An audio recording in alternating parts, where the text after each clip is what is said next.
small mountain of colorful board game boxes. There are numerous types of games for all ages. A lot of shelf space seems to be taken up by Wirral-related merchandise. Wonderful board games, sir. The Viticulturist is a classic for sure, or perhaps you'd like Archipelagos of Insulinda, a very educational game for those interested in geography. Raubritter is a fun game of economic competition, but can get quite intense after a while. We have games for the whole family. You can play with your children. Who are you going to play board games with?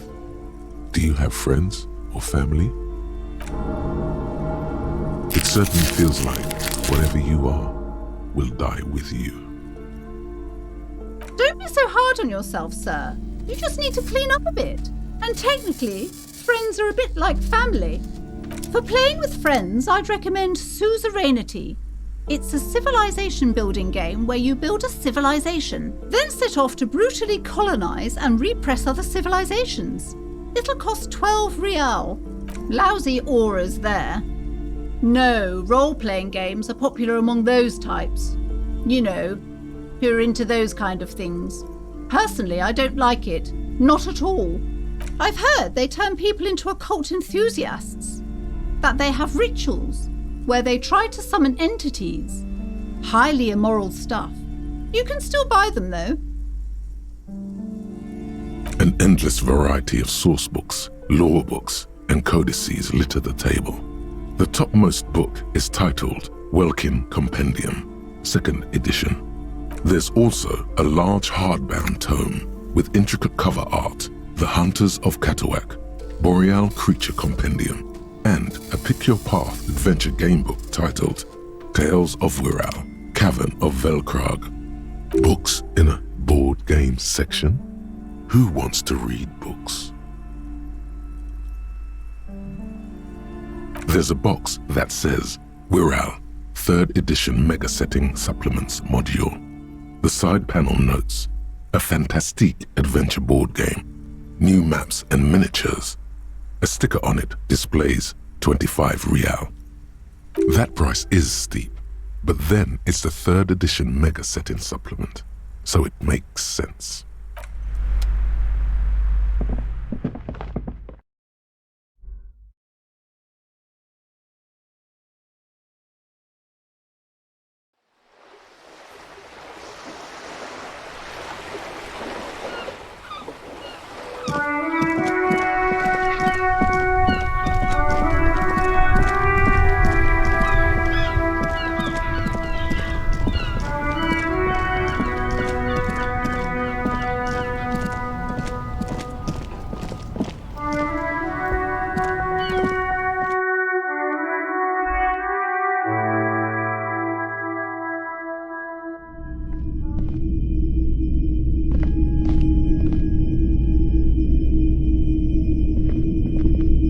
Hello again.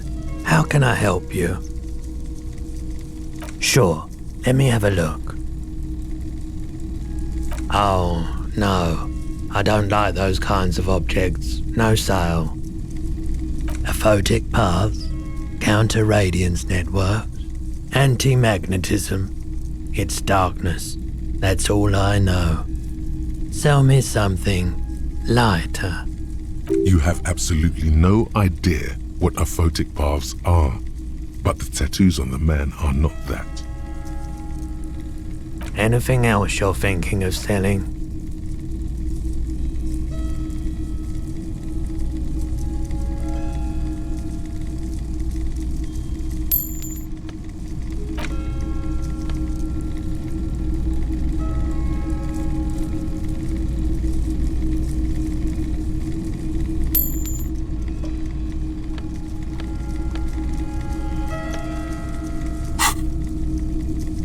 Another time, perhaps.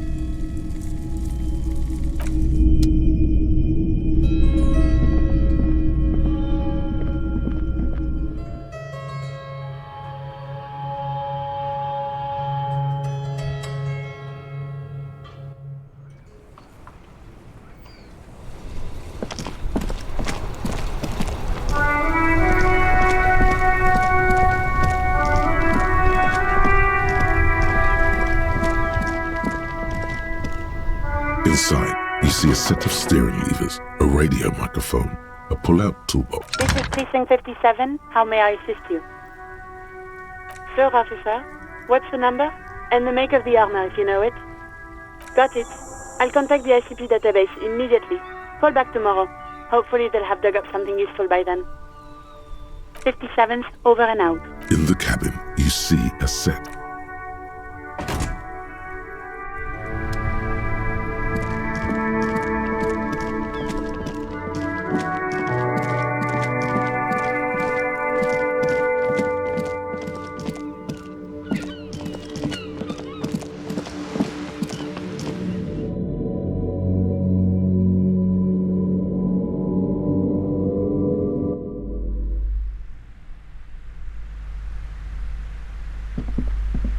Hello again, esteemed officer, and welcome to Crime, Romance, and Biographies of Famous People.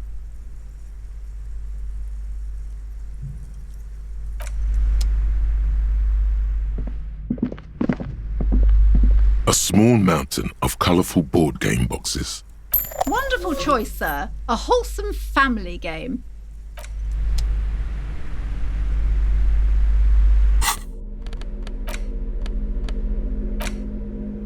In your hands, you hold a brand new copy of the game, Suzerainty.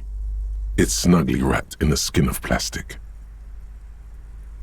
The cover features a charming illustration depicting a mass of grinning labourers loading goods onto a ship, while a richly dressed administrator oversees their work.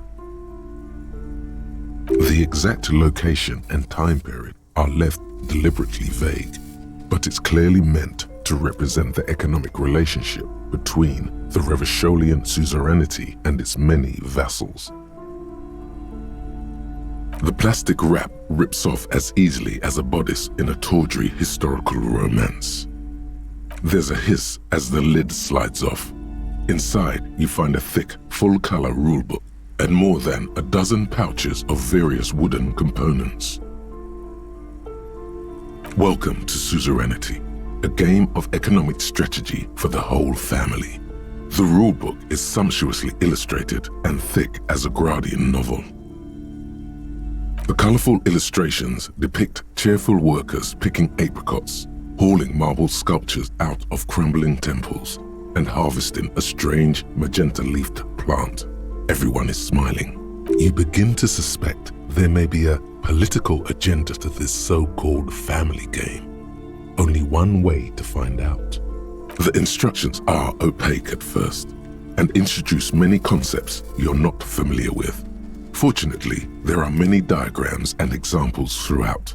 You soon figure out the basic conceit. Each player represents an administrator for the suzerain of Revachol.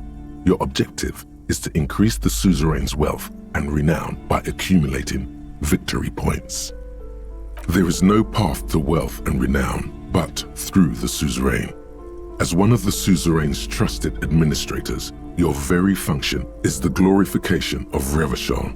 That's where the suzerain's vassals come in. The game features 4 vassal nations, each one home to an economically important resource. Each turn, the player collects resources from vassals where they've placed workers. They may then rearrange their workers, fulfill contracts for coin and bonuses, or build structures back in Revachol. As you leaf through the pages, your eye catches on a sidebar labeled Advice for Beginners. Remember, there are many paths to victory in Suzerainty, but successful players will find one strategy and commit to it wholeheartedly. The actual scoring system appears infinitely complex, with a series of tables and appendices required to compute each player's final victory point total. You skip that part for now.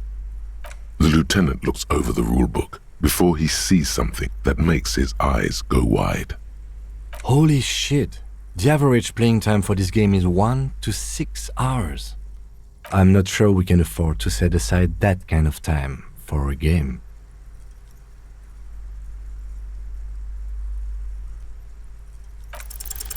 What? Does the lieutenant hate fun? Is he the fun police? The lieutenant gives you a sour look.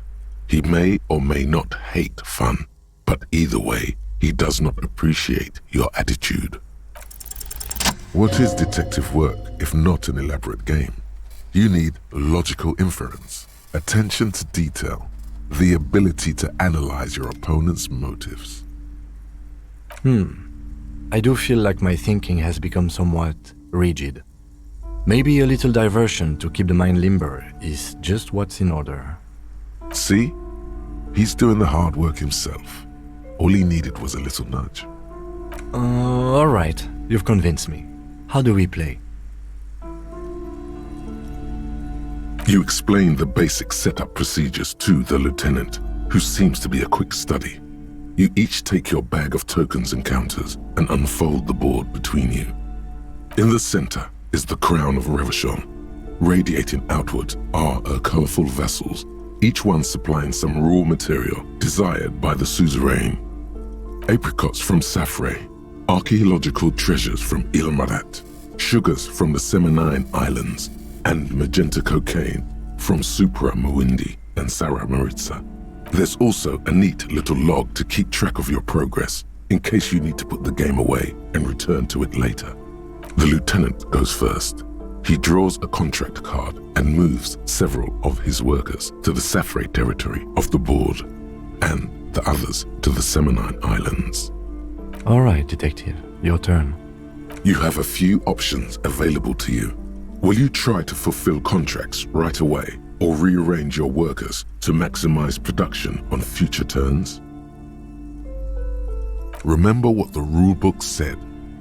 You'll want to choose a strategy early on and stay committed to it. What is the very beginning of the game? Your workers haven't even done any work yet. That's more like it. You produce a handful of archaeological treasures and a smattering of other resources. Meanwhile, the lieutenant spends 2 of his sugar and 1 of his apricot tokens to complete his contract card. He is rewarded with 4 coins and a round wooden token that he places in the center of the board. That's a market. It's worth 2 victory points. Don't worry, it was mostly just luck. You'll earn some points soon enough.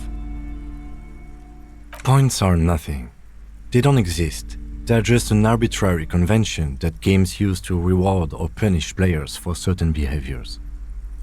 There are some paranoid types who believe the moral intern keeps detailed score sheets for everyone in the Real Belt. But that's obviously nonsense. Otherwise, no. There are no points, just your actions and the consequences of those actions. That's just the way it is. Now, I believe it's your turn. Glancing over the board, you see several possible strategies. Pressing more workers into service would increase your economic output and help you to survive a possible conflict with the lieutenant. Or you could ignore your labor supply and focus on fulfilling contracts for points and resources. Those aren't your only options. You could also show your workers how much you appreciate them by investing some of that wealth in them. After all, they're the ones producing wealth for the suzerain. Well, sure, you can do that. It's just not a terribly effective strategy, but then it's up to you.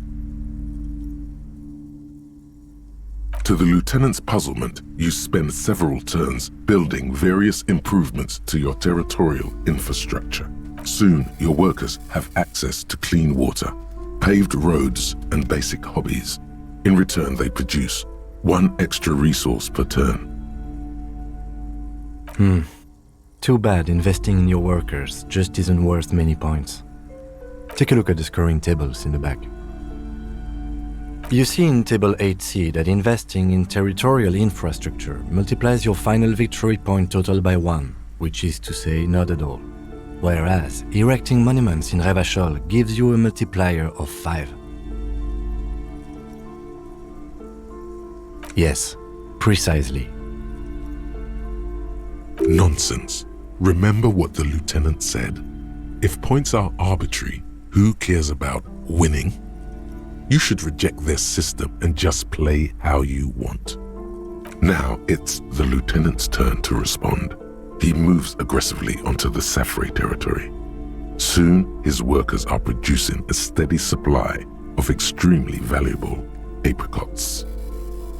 For several turns, you struggle to respond to the lieutenant's burgeoning apricot empire. Eventually, you relocate the majority of your workers to Supremawindi and Saramaritsa, where they begin producing a bumper crop of cocaine tokens. You draw a new contract card.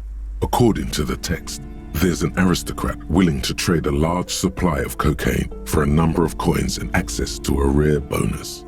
Amplified music worth 7 victory points. You know, this isn't unlike the situation the historical Revacholian Suzerainty faced in Safre in the middle of the last century. Well, the Suzerain was looking for new markets for all the cocaine it was producing, and it settled on Safre. By introducing cocaine into Safre under exclusive contract, the Suzerain created an extremely valuable captive market for an extremely addictive product.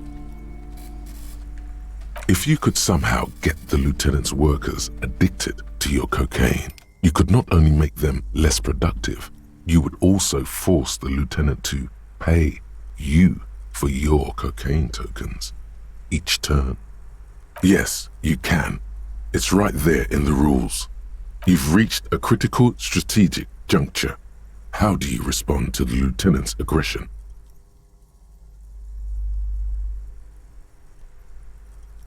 Instead of focusing on amassing points, you embark on a quixotic project to win the hearts of your worker tokens. After several turns, you've unlocked advanced hobbies and health insurance. Your workers now produce an extra 2 resources per turn. You do realize the game is called Suzerainty and not Workers' Paradise, right? I don't think the Suzerain cares much about the welfare of its workers. Here, watch this. The lieutenant continues his strategy of aggressively producing apricots for export. He fulfills contract after contract, racking up ever more victory points. The end game is upon you. What will be your crowning achievement as the Suzerain's territorial administrator?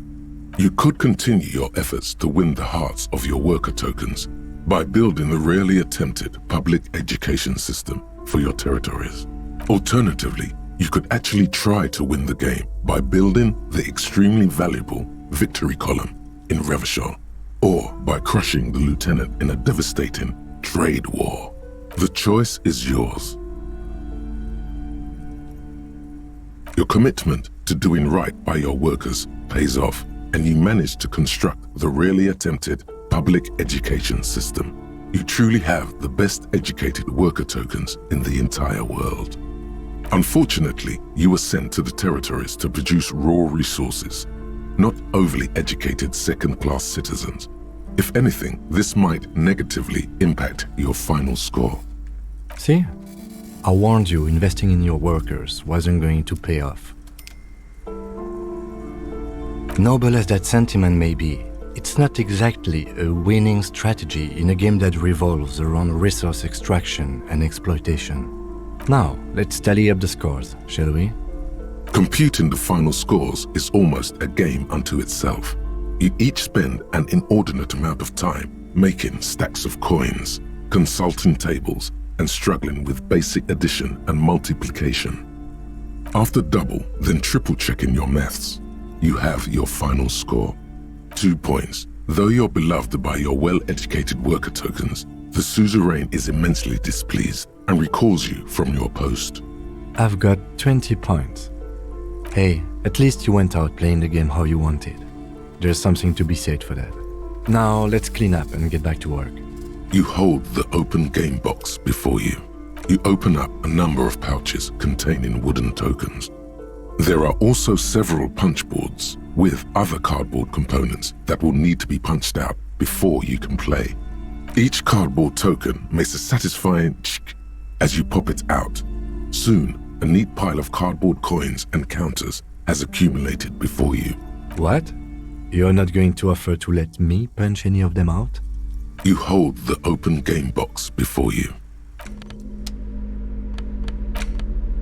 It's the ledger you found in the trash, a cabbage of papers hanging from the board.